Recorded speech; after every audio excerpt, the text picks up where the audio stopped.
What's up guys, MTG Tournament Grinder here, and welcome to this week's episode of Modern. I am still enjoying Hardened Scales, probably will for another couple of weeks before I move on for y'all's sake, up against Jund. So I'm more familiar with this matchup from traditional Affinity, played it tons of times, and not once was it ever an easy match, win or lose. They are just one of the decks that is so full of removal. See, yep, Lightning Bolt right off the bat. What else do they have? Terminate, Abrupt Decay. I wouldn't be surprised if they're experimenting with Assassin's Trophy, like a lot of other decks have been lately. But yeah, just full of removal, really bad for me. And actually, I think that's part of my reasoning behind this play. I definitely saw an Arcbound Ravager in hand, but he took out the Arcbound Workers so quickly while I didn't have another creature in play. I think it's perhaps safer to play the Evolutionary Leap first. Yeah, and the Goyf is not good, by the way. But play an Evolutionary Leap first and hold up green mana so that I can play the Arcbound Ravager, and if it gets removed, activate Evolutionary Leap. Well, I will totally admit that that's kind of a slow line. His ability to remove all of my threats means that I really need to stick at least one. But realistically, one isn't even enough. I need to stick at least a couple of threats. So despite the fact that there's an Ancient Stirrings in my hand, I'm going to pass the turn and hold up Evolutionary Leap.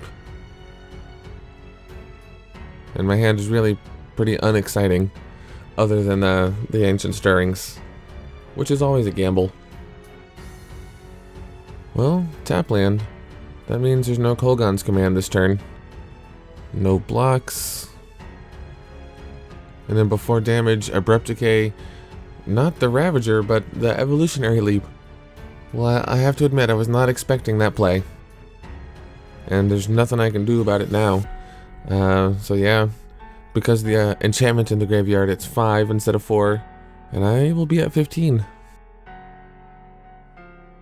Welding Jar. I mean, that's decent, but this deck has Terminate, which says cannot be regenerated.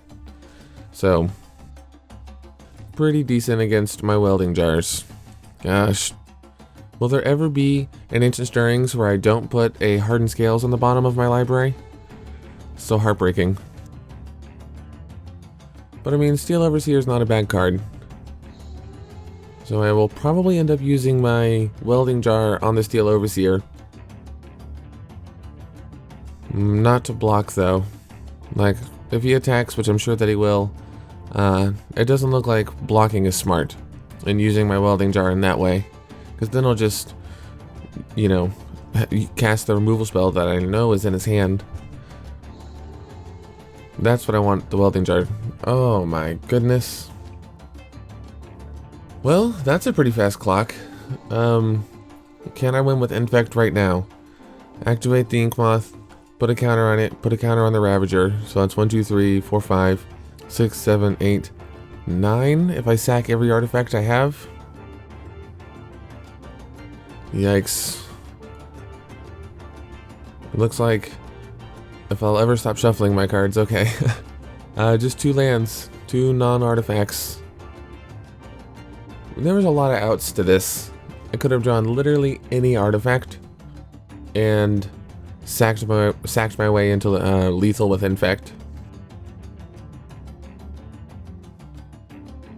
Yes, and we're actually discussing the fact that his Tarmogoyf was supposed to swing for 6 last turn because I put a sorcery in the graveyard, that Ancient Stirrings, before he attacked. Neither of us caught it, but I want to play Magic the right way, so I went ahead and changed my life total, because I'm such a nice guy. No, just because I don't want to win incorrectly. I would much rather lose to a correct game than win to an incorrect game. And I don't really have a lot of outs here. My only hope is to win with Infect, so I imagine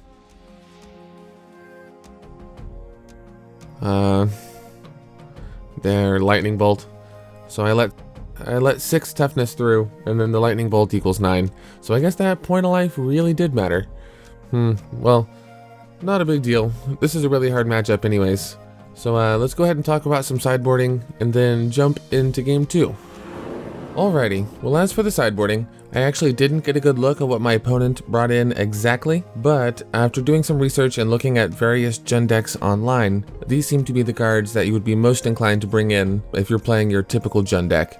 Damnation, that is a 2 black, a sorcery that says destroy all creatures that can't be regenerated. So board wipes are always good against this deck, but this one in particular, because it says they cannot be regenerated, is actually particularly relevant. Oftentimes I will play a welding jar thinking that it protects my Steel Overseer, when in fact it does not.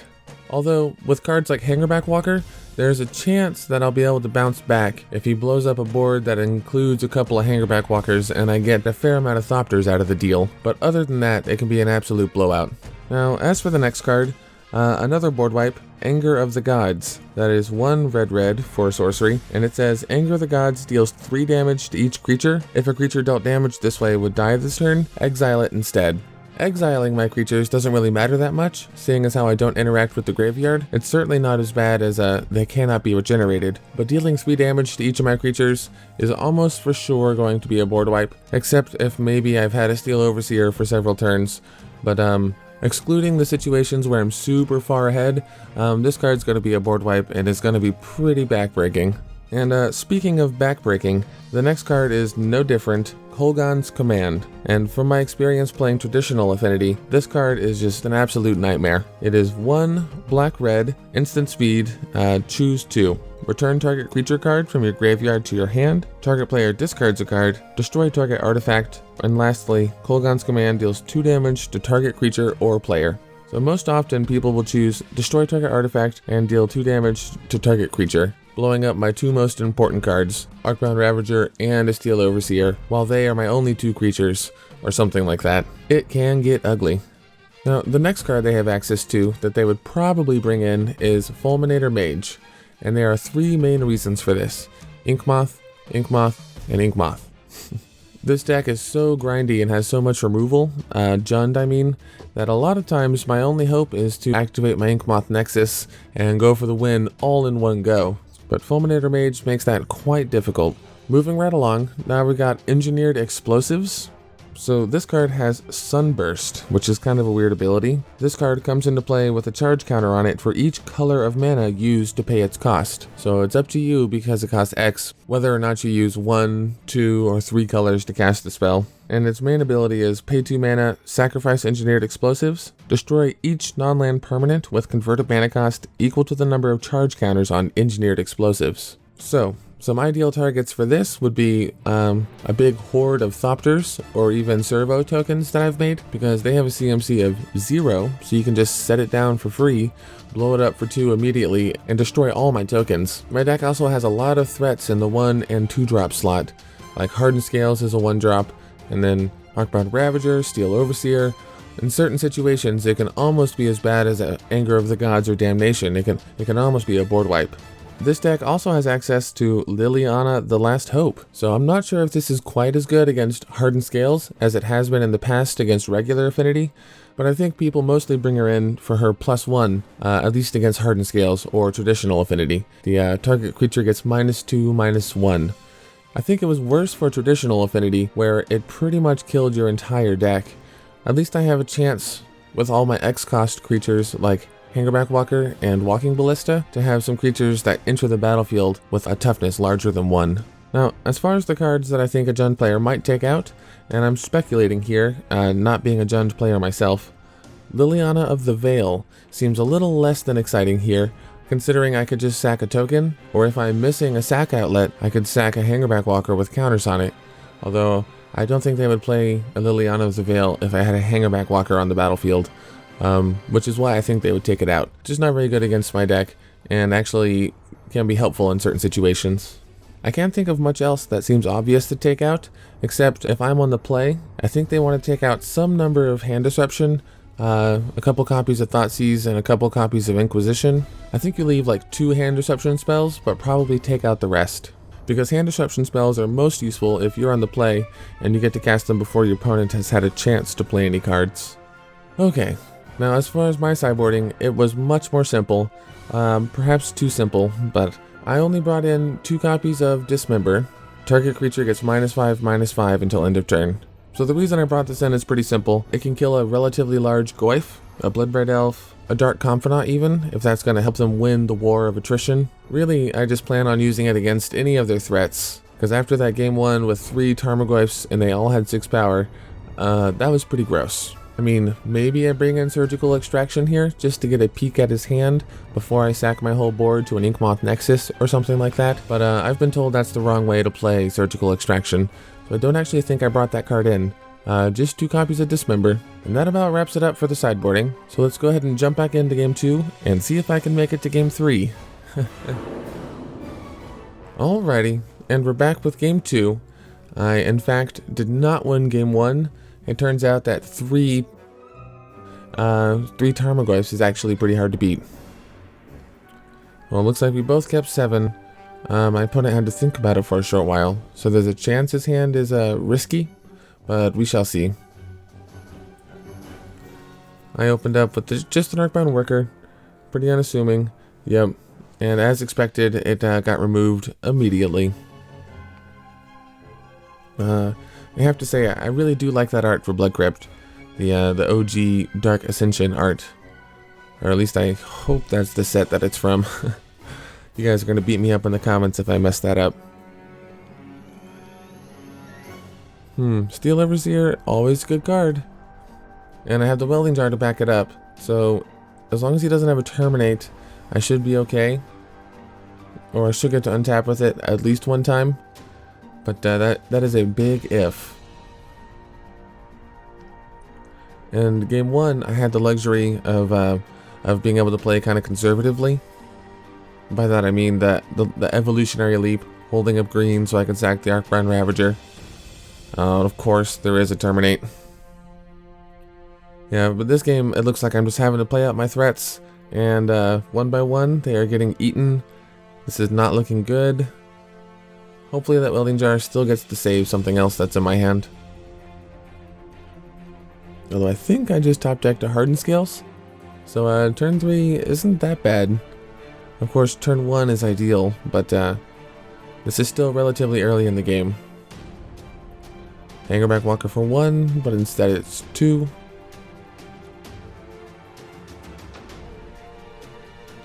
I probably should have played the Hangerback Walker last turn, but it feels good to have got it out post Hardened Scales instead of before Hardened Scales.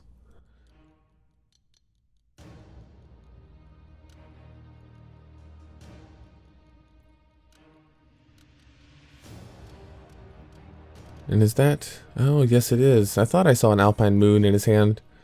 I'm still kind of fresh on this card, not very familiar with it, but it's name a non-land. name a land. It loses all other abilities and taps for any color. So I'm sure there's a better analogy, but it's like a mana confluence without the lots of life. And no longer an Inkmoth. Nice. 2 Hardened Scales in a row. I mean, that is not bad.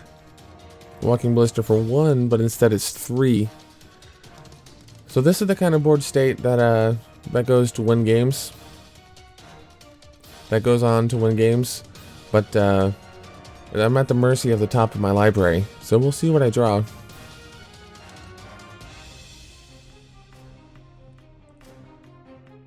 And Damnation or anything of that ilk, just one good sideboard card would really set me back. A second Raging Ravine. If this game goes long, those could end up being a problem down the line.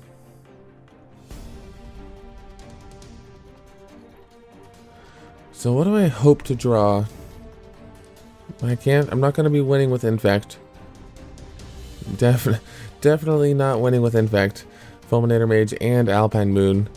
But I think just more Walking Ballistas. Steel Overseer that maybe gets to stick around this time. I mean, more Hardened Scales? I'm not sure. I think 2 is enough. Oh my gosh. More, I didn't even see that I drew that. But I mean, I'll take it. The more the merrier. So now whenever I activate Hangerback Walker, he doesn't get 1 or 2, he gets 4 counters from his own ability.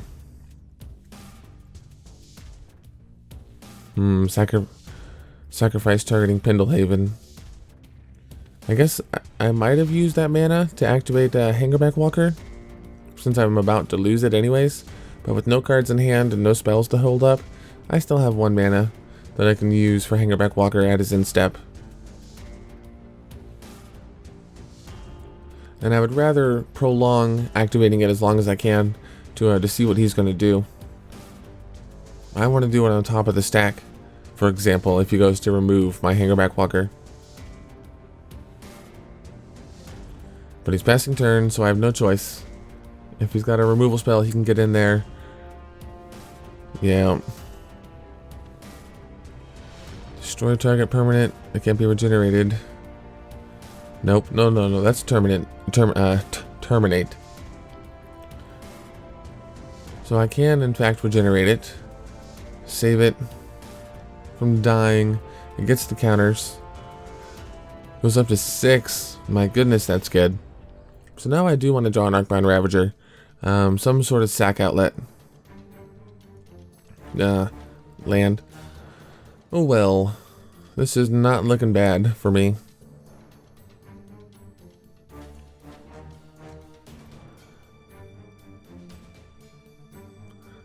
Shoot the only blocker while he has no green sources untapped. I think that's what's most important. It's less about getting in for 7 than it is about shooting the Scavenging Ooze before he untaps with 2 green sources. So he could have gained 2 life. And this is that 2-for-1 I was talking about in the sideboarding. Destroy target artifact and -2/-2. If I had 4 lands, if he hadn't have Fulminator Maged my Pendlehaven, then I would be able to activate the ability on Walking Ballista himself.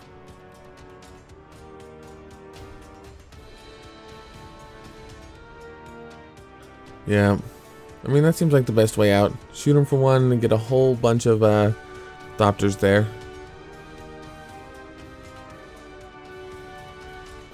I guess Maelstrom Pulse would actually be really not cool. Destroy target creature and all, or non-land. Is it creature or non-land permanent? Whichever it is. Destroy target creature or non-land permanent, whichever it is, and all other creatures and or non-land permanents that share a name with it. So you could kill all of my Thopters at once.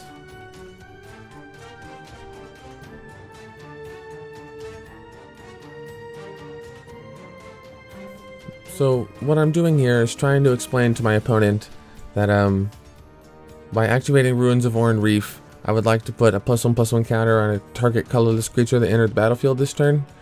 And I don't want to put all my eggs in one basket, so I prefer one of the Thopters as opposed to the Arcbound Worker. But now I have a dilemma. It's like, which dice represents +1/+1 counters and which type of dice represents the number of Thopters. Yeah, but he did not draw a Maelstrom Pulse, so I successfully clawed my way into Game 3. Hopefully Game 3 goes as well as that did. We'll find out soon enough, so I'll see you guys in Game 3. Alrighty, here we are in Game 3. Looks like I am on a mull to 6, but I do see a Hardened Scales, Ancient Stirrings, Mox Opal was somewhere in there, so if I get Metalcraft, I might be able to have some fun. We'll see how it goes. I didn't see the Citadel. That'll help with Metalcraft. That'll help a lot. So this is kind of the wrong order. It always feels bad when that happens. But I gotta make Metalcraft before I can make green. So Arcbound Worker comes before Hardened Scales in some cases, and you get to miss out on that counter. That's just a whole lot of fun, missing out on that counter.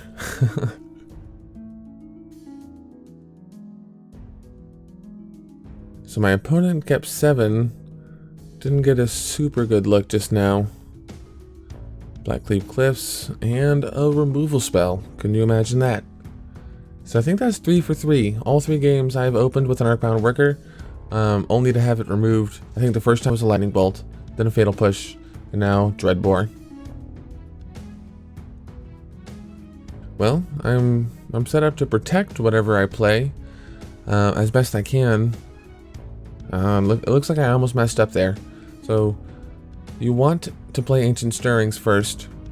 Look at what you have available to you, because you never know what you would rather play in those top 5 cards compared to what's in your hand, I mean. So I didn't draw any 2-drops or anything. I'm going to play the 2-drop I was planning on playing, but at least I got to check. Like if there was a Hangerback Walker, I think Hangerback Walker would be a better play. It would get 2 counters, not 1, so it would benefit immediately from the Hardened Scales. Yeah, and if you chose to do that, if you chose to Ancient Grudge it, at least I would have 2 Thopters.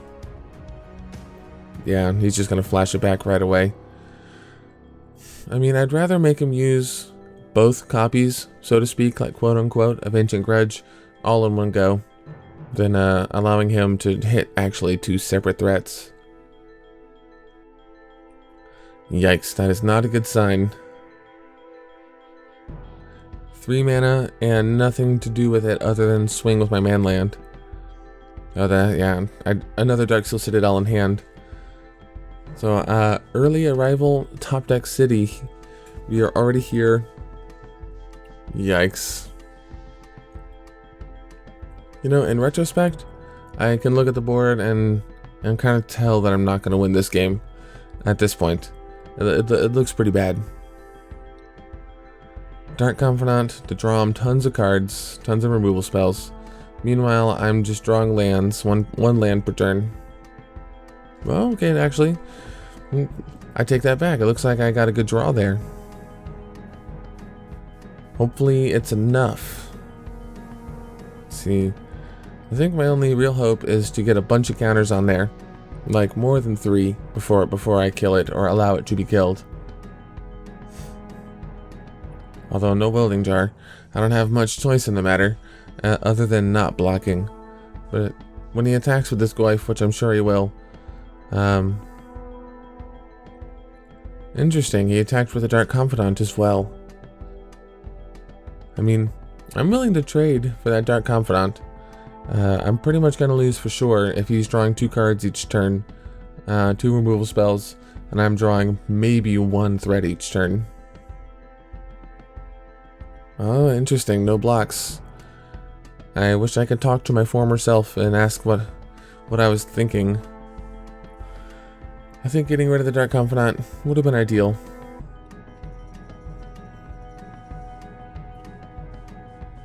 Although with all that mana left up, even if I blocked the Dark Confidant, if he didn't want it to die, it's likely that one of those cards that's still in his hand is a removal spell, and that he would have used it before damage. Oh my goodness, more lands.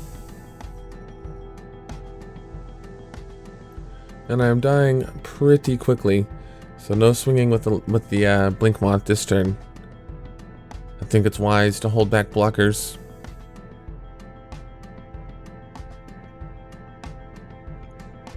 I mean, this is Magic for you. Sometimes you just draw like 3 lands in a row when you really need some spells. But the important thing is just to realize that it's just part of the game, and to keep on keeping on. So I'm going to do the best I can. He's not attacking with the Dark Confidant any longer. Maybe he realizes just how good it is for him to continue to draw cards. I mean, he seemingly presented me with a trade last turn. Or not even a trade. Yeah, maybe that was just a bluff, trying to get me to block, and then he would blow up my dude.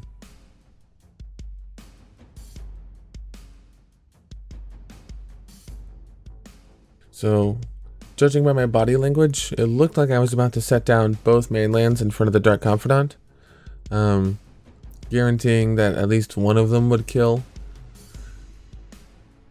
Guaranteeing in big old parentheses, big old quotation marks.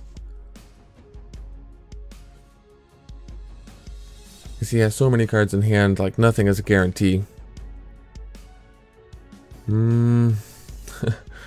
Gosh. Yeah, I added some subtitles to help clarify that situation. I mean, Magic is hard. Sometimes you really gotta think about it. And I'm grateful that I play at a shop with a lot of nice players that are, is lenient the right word? I'm not even sure if that involves leniency. But really players that are just polite.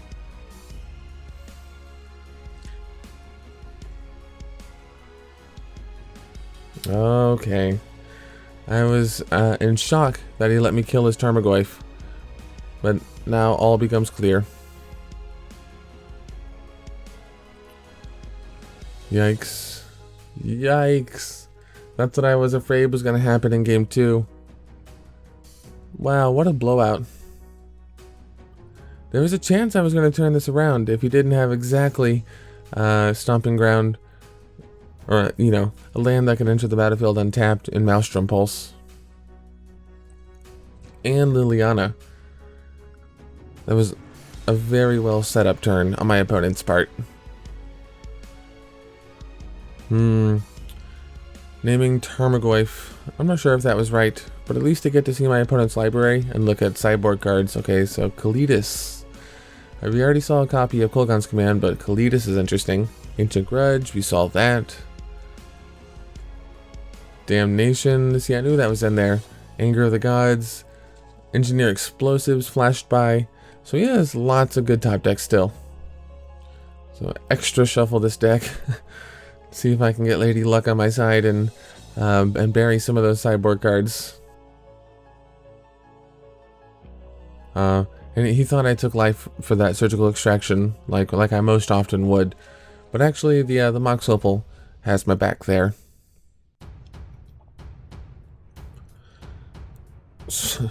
I think that's a sign that I've given up on this game. Swinging with the Blinkfont Nexus. I think it's pretty obvious that he should have been a blocker for Bob. Yeah, and my opponent's. Speaking of Bob, the fact that he's just revealing lightning bolts and Liliana's, he's taking a fair amount of damage, but he is going to kill me before I can kill him, or before the top of his library will kill him. I don't even know what a good draw is anymore. Certainly not Ruins of Oran Reef. The lightning bolt that I saw. Yeah, I'm pretty sure that concede is the line here, but I am still at 12 life. He got lucky off that Dark Confidant. He only revealed the land. Oh, that's right. The Raging Ravine from earlier. Okay, so he actually has a much faster clock than I thought. It's 3-3, gets a counter, so swings for 4, 5, 6. Yeah, okay. I need to like win the game right now, essentially. Oh my goodness, another land. Well, that does not win me the game. Despite having lost, I would still say this was a great match. And you really just can't help it whenever you draw land like that. I really appreciate you guys watching. And as usual, if you enjoy content like this, you can let me know in the comments below or by hitting that subscribe button. Also, you should follow me on Twitch, Facebook, Twitter. I've got all the links in the comments below. So until next time, I will see you guys later.